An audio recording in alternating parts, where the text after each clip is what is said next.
privilege and honor for me and Judy to be here in Chicago, celebrating with you the dedication ceremony, honoring my brother Vito Russo and my sister Sylvia Rivera. I was fortunate to work with both of them in the early days as we fought for liberation and civil rights. Having spent time with each of them together and individually, I was asked to tell you a little about Sylvia Rivera. I was fortunate in, I was, as Judy said, one of the founding members of Gay Activist Alliance. I had been with GLF previously, but when I understood the directions and the ways in which GAA was trying to change the laws, I got very much behind them. As part of one of our first actions, it was signing a petition. The petition was going to the city councilwoman at the time, Carol Brightson. And it was basically asking for anti-discrimination laws, for equal opportunity in terms of employment. At that time, if your employer found out you were gay, you could be dismissed from your position. Even in barrooms, I recently found out about if you were in a straight bar, they could refuse you a drink if they knew you, or if they were aware or accused you of being homosexual.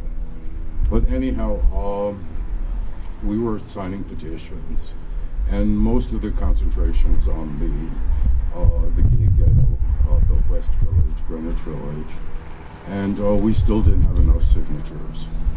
So the decision was, let's go to 42nd Street. And on 42nd Street, I had the privilege of meeting Sylvia Rivera.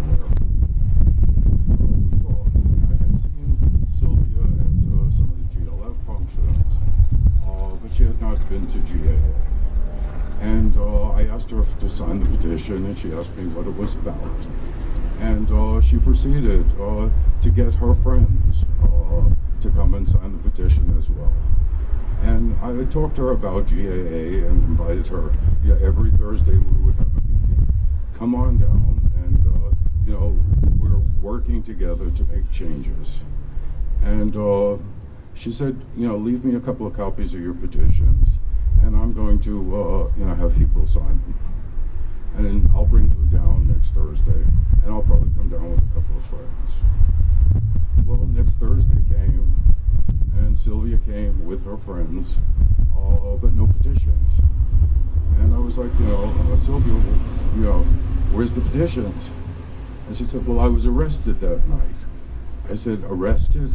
She said, yeah. She said, I was trying to get people to sign the petitions, and these cops came behind me, and they said, move along.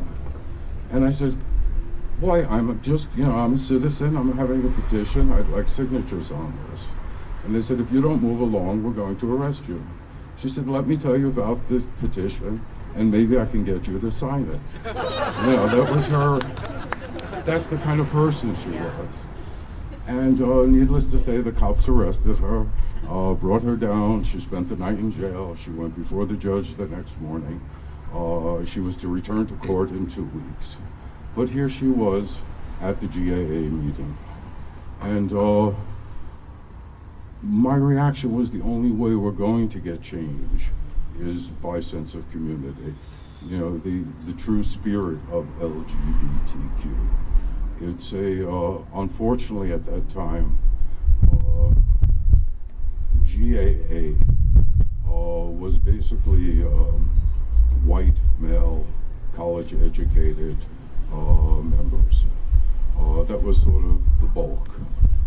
Also female, but it was that upper middle class, which I was a part of. And the whole reaction to transvestites, transsexual, transgender, was still not something that was ready to be embraced. It was my function within the organization, I was the chairman of the pleasure and fundraising committee. So I would throw these events, you know, and one of the events I actually invited one of Sylvia's friends who had just won a competition out in California. Her name was Natasha. She had put together an incredible act. She was going to recreate that performance at one of the dances we had put together. Unfortunately, the membership at GAA decided that her act had to be scrapped because we could not have somebody in drag who was going to be demeaning to the women, and certainly not something that general society would embrace in terms of you know, fighting for gay rights. Another story on Sylvia which really impressed me was in that time there was a lot of unrest. A lot of colleges were having demonstrations, riots, etc.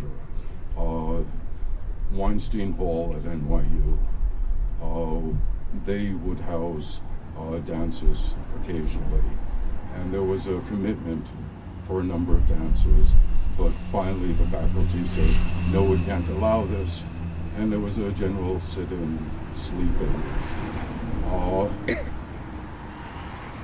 In hearing from Sylvia, it was a chance for the community to come together, to mend ways, something that she always wanted to happen. And upon leaving Weinstein Hall and that event, Sylvia said, you know, maybe it's time we start our own movement within the segment. And the first star was actually called Street Transvestites for Gays. This was, you know, she saw this as, you know, this is the lead of the movement, and we're supporting that effort. However, soon after, there was in the East Village, a lot of houses were being vacated, and Sylvia and Marsha found a house where they were able to basically squat, take over, because nobody was living in the space. And she was starting to open it up for street transvestites, for the homeless, for children who have left their family because their parents weren't accepting of them. And she came to GAA and said, you know, contribute to this effort. And as being involved in pleasure and fundraising, I knew that they could well afford to support this initiative. But she was told, you know, oh, well, just leave a bucket at the door, and if people want to give, you know, they'll throw something, you know, they'll throw loose change in the bucket. And to me, that was, you know, something that's totally unacceptable.